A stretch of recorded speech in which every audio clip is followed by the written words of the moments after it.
Jenderal Bintang 3 terobos zona merah, kunjungi pasukan tengkorak.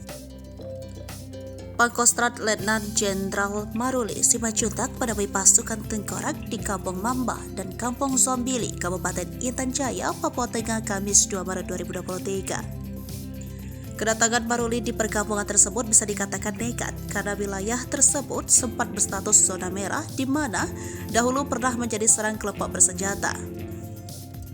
Apalagi kunjungan ini juga di tengah kian membara konflik bersenjata di Papua. Jenderal Bintang 3 TNI Angkatan Darat tersebut disambut langsung oleh pasukan tengkorak dari Satuan Tugas Batalion Infanteri Para Raider 305 Tengkorak Divisi Infanteri 1 di bawah pimpinan Letkol Infanteri Ardiansyah alias Raja Ibon Kogila. Maruli lantas menyampaikan beberapa nasihat untuk pasukan tengkorak. Setelah bertemu pasukan tengkorak, Maruli selanjutnya menemui prajurit dari Satgas Batalion Infanteri Raider 303 Setia Sampai Mati yang berada di bawah Divisi Infanteri 1 Kostrat di Puncak Ilaga, Kabupaten Puncak, Papua Tengah, Sabtu 4 Maret 2023. Diketahui Puncak Ilaga pernah menjadi basis simpatisan organisasi Papua Merdeka. Jika melihat latar belakang, bukan hal mengherankan jika seorang Maruli berani masuk ke sarang buaya.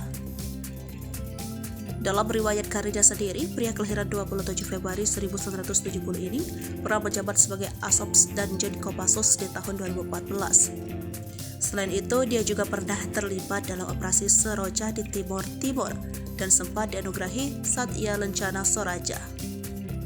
Dilansir dari Kompas.com, Maruli merupakan abiturian Akademi Militer 1992 yang berpengalaman di Infanteri Kopassus dan Detasemen Tempur Cakra.